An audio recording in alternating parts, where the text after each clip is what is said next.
Hey guys, I am off to Whole Foods to do my final bit of grocery shopping for my meal prep this week, but it has been requested that I give you guys a skin update because I've told you guys before my skin hates me and I haven't followed up with you guys to tell you how my diet has been impacting my skin. But I've also realized that I've never given you guys the full story of my skin and what has really happened. I did that on Instagram a few days ago, but clearly, you know, not all of you follow me on Instagram, which you should be doing, by the way, because then you miss out on stories about my skin, and then I gotta say them all over again on YouTube, so you should follow me on Instagram. But anyway, for those of you that don't, or just don't watch my stories, whatever, I will tell you why my skin hates me and the story of me wanting to get a skin transplant. Growing up, I always had like a tiny bit of eczema on the insides of my arms, but it was never anything that like impacted my life or spread all over my body or anything. It was just like little few tiny patches of eczema. Fine. Freshman year of high school rolls around and all of a sudden my skin starts rebelling. Not with acne. I was never the kid who got a bunch of acne. In fact, my acne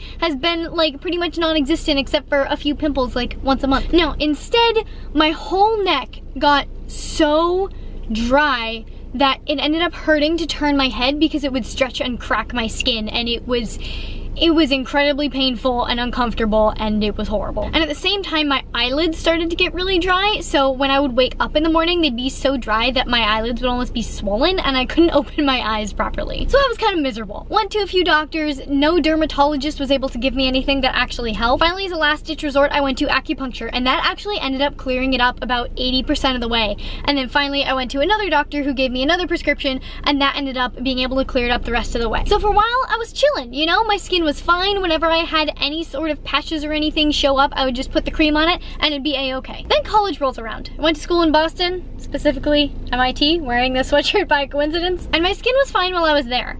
But then when I went home, I started to have a strange kind of allergic reaction to my house, and it started out as respiratory. So the first few times I went home from school, I would sneeze a lot, and that slowly progressed into sneezing so much that I wanted to leave the house, and finally it ended up turning into I was trying to go to sleep one night and I almost couldn't breathe, and I got pretty scared. But as it started to get to a point where it couldn't get any worse, it started to evolve, and as I started to come home, my skin would have the reaction instead of my respiratory system. So my sneezing and inability to breathe was slowly replaced by my skin wanting to kill me. And the various reactions that my skin had ranged from being extremely bumpy to extremely dry to just red and patchy and mostly extremely itchy. But this itchiness was usually pretty localized to one of the areas that was either bumpy or dry or red or whatever. So you must be thinking at this point, Marissa, you're clearly allergic to something in your house. Like, that's the answer. Well, guess what? It's not that simple. The reaction would happen every time I went home, but it would also happen randomly,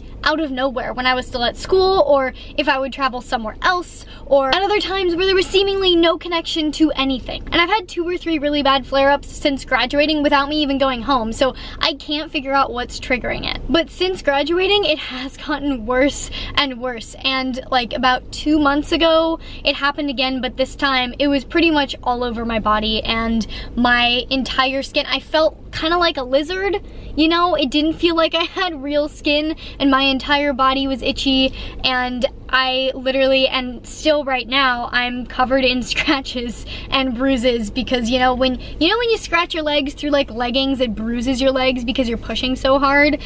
My legs are covered in bruises, my arms are bleeding all the time. It's just not fun. This is why I'm doing all this finding the perfect diet nonsense, because I'm hoping that it's an allergy to something and I can figure it out through all of these elimination diets. So with the gut reset diet, I didn't notice any difference with my skin, but after that I went into my 3-day fast.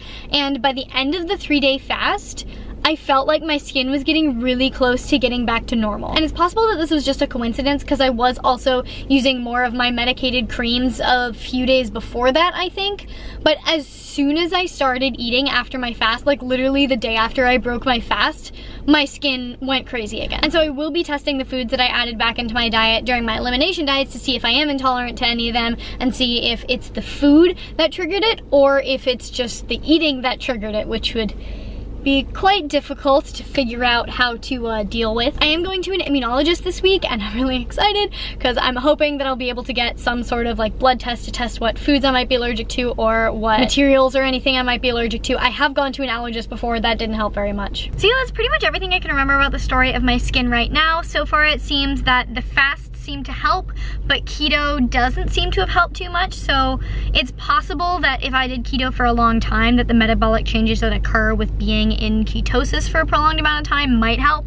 But I don't plan on staying in it too long for now. I think maybe once I get some answers from my immunologist, that might help me make my decision. But yeah, I'm just kinda all bloody and bruised and broken, and I can't wait to figure out what's wrong with me. For the last few days, I've been trying to consciously park farther away from stuff in parking lots, but I just pulled into the Whole Foods parking lot, and I couldn't pass up this opportunity. I got a front row to Whole Foods, literally the front of the store, so I had to take my spot. Okay, so I just finished prepping my breakfast. I have 5 chia seed puddings, and I'm really excited about these. 4 tablespoons of chia seeds, 1 tablespoon of my favorite, it's like a chia flax seed blend that's coconut and cacao flavor, and then a little bit of extra cacao powder with a mix of coconut milk and almond milk. I'm quite happy with the size of my breakfast. This will be quite filling. And then despite the fact that I said in my first keto video that I was avoiding vegetables for the first part of keto,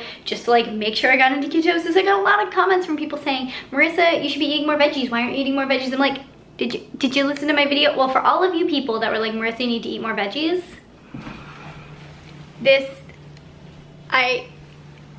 you can't even tell how big that's all for this week.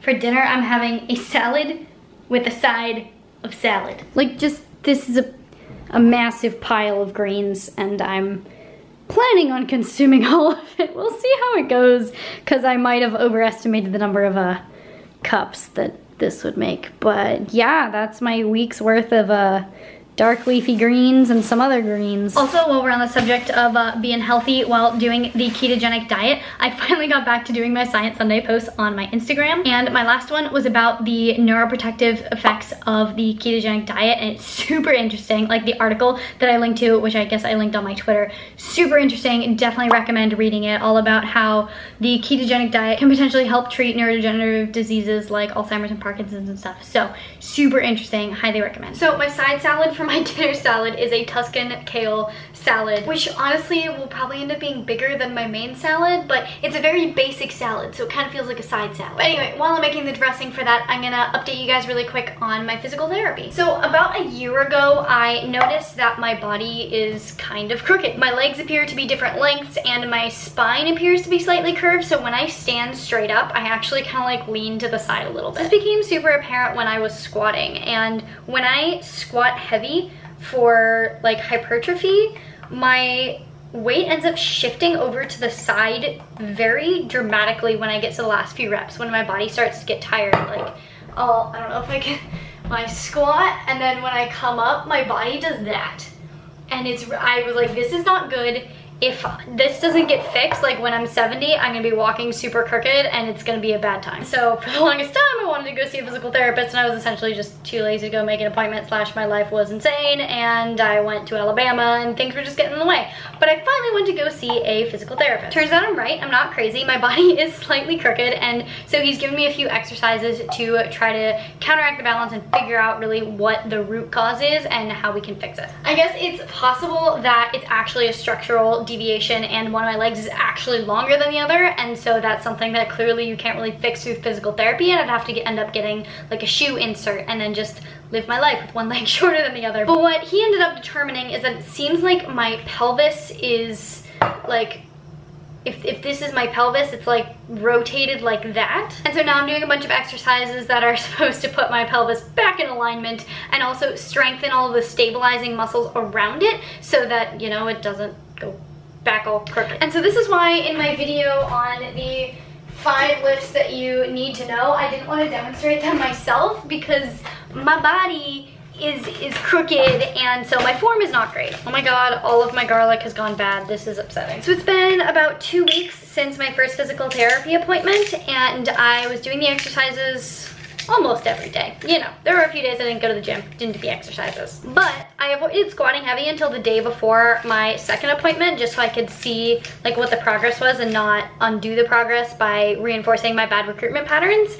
and it seemed to have helped tremendously. Like if I hadn't been focusing on it, I probably would have shifted to the side, but I was able to go through all of my sets and all of my reps at, I think I did like 10 pounds less than I was before, but I was able to squat perfectly. So I'm actually really excited that something is going well when my skin isn't going well, but hey, maybe I won't be crooked sometime soon. So then I went back a few days ago and he gave me a few more exercises, so hopefully that'll help even more. So since I changed my diet so drastically doing keto, I figured I might as well change my workout style too, just for the heck of it. So I've been doing mostly a bunch of mobility focused stuff. So that includes all of my physical therapy work, plus a bunch of the like MINDPUMP mobility program work, which also seem to have helped tremendously. I highly recommend them. I'll link to those programs down in the description. But my workouts have varied between approximately 30 to 60% mobility and 30 to 60% like more circuit training, HIIT style, but still with a little bit of resistance kind of workout. And I think I might end up sticking with this style of training until I've gotten my body back in alignment, because if I go back to squatting heavy and doing a bunch of other heavy movements, I'm gonna be reinforcing bad recruitment patterns, and that's not a good thing to do. So we'll see how this goes. I already really miss lifting heavy though, so I don't know if I'm gonna be able to stick to not lifting heavy for a while, but I'm definitely gonna be much more heavy on the mobility aspect in my workouts. Okay, so I got my dressing for my kale salad. It's literally just lemon with some avocado oil, salt, pepper, garlic, and some hot pepper flakes. So for the salad, I'm just gonna cut up my 3 cups of kale per day and store the kale separately, and then the day of, I'll just dump some of this on it and throw on some Parmesan cheese, and it'll be good to go. I'm really not looking forward to chopping up all of that kale though. I should have just bought the pre-chopped kale, but it wasn't organic, so that made me sad. I'm currently in the process of cooking up some ground beef. My dinner for the week is a Big Mac salad, which I'm really excited about. It's essentially gonna be like a protein style burger, just chopped up in a bowl with a little extra lettuce. Since breaking my fast, I've had a few burgers and I've had a steak, but this is my first time meal prepping with red meat. So I'm gonna be eating red meat every single day for a week, which is something I haven't done in so long. I've gotten a lot of questions from you guys about why I'm incorporating red meat back into my diet, so I figured, you know, I should probably talk about that. I stopped eating red meat in 8th grade after seeing Sweeney Todd. And if you've seen Sweeney Todd, you know why. If you haven't seen Sweeney Todd, TLDR, they grind up humans into meat pies. And that just grossed me out. Like a few days after watching Sweeney Todd, I was at In-N-Out eating a burger, and I was like, oh, I can't finish this, I'm too grossed out. And so I just stopped eating red meat. But I was listening to a podcast not so long ago, and they actually started talking about the nutritional differences between chicken and other red meat, and it got me thinking that, you know, maybe I should look into it, and maybe I should start reincorporating red meat back into my diet. And after doing a bit more research, I came to the conclusion that that was actually a good idea. So essentially from 8th grade until now, the only meat that I was eating was things that had wings and things that could swim. But my diet for some reason doesn't actually consist of a lot of fish. Most of my meat is either chicken or turkey. And while these are great sources of protein, red meat is much more nutritionally dense. It's higher in B12, it has a lot more zinc, it's really high in iron, and the iron that is in red meat is much more easily absorbed in red meat, especially when compared to plant-based sources. Which is why vegans and vegetarians will often be iron deficient, even if their nutrient profile of what they're consuming looks like they're eating enough iron. It's a lot less bioavailable than when it's in red meat. Then the omega-6 to omega-3 ratio is much better in red meat. It's obviously not as good as fish, because fish is just like the ultimate omega-3, but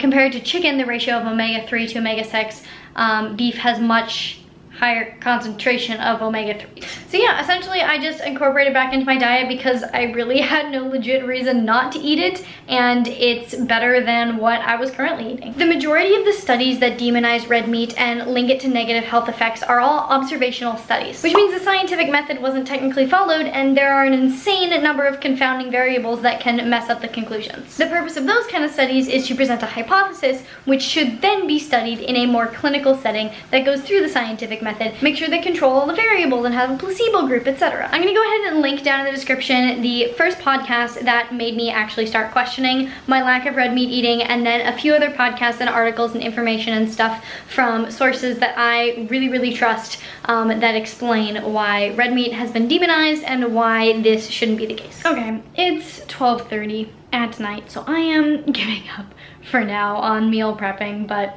I did a decent job, I think. I'm good to go for tomorrow for breakfast, and my snack, I'm just gonna have to do a few things for dinner. So for my snack, I'm having some nutso, like multiple nut / seed butters with 2 stalks of celery, which are in the fridge. This is my dressing for my kale salad. I have a bunch of packs of kale with a bunch of packs of Parmesan to go with that. This is my ground beef. I've got my Thousand Island dressing sauce with some pickles. I have some cheese in the fridge that I'm gonna shred on top. The only thing that I really didn't do that I wish I had done is start chopping up the lettuce for the salad. But honestly, it'll probably be more fresh if I do that the day of anyway. So maybe tomorrow I'll just chop up like 2 or 3 days worth, and then on Wednesday I'll chop up Thursday and Fridays. It is the next day, or night.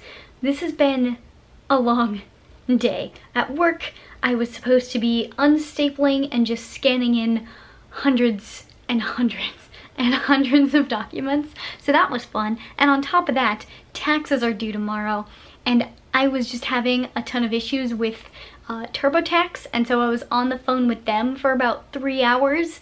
They didn't solve the problem, so I had to figure it out myself. So I've basically spent all day doing paperwork. Doing my taxes has literally taken up like all my time this last week because A, my taxes are super complicated, and B, the program was just giving me so many issues. And so that's all I've been doing. But I think I'm all done. I'm gonna submit it tomorrow, the day that they're due. Go me. And now it's dinner time, so I thought I would show you guys my Big Mac salad with a side salad. So we have this nice pretty Tuscan salad with Parmesan and avocado, and this looks really nice. And then we have this, which kind of looks like a cat threw up in a pile of cheese.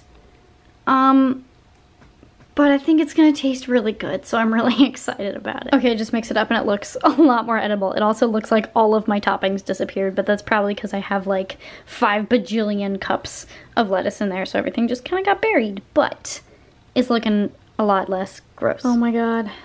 That was so much food. It's literally been an hour since I finished my food and I am still so full. I have not been this full so far since being on keto. So I think adding in a ton of greens was the key to feeling satisfied after a meal. Both the salads were so good and I am just so happy right now. Part of me doesn't like keto just because it's so restrictive and there's so many things that I just don't want to eat all of the time.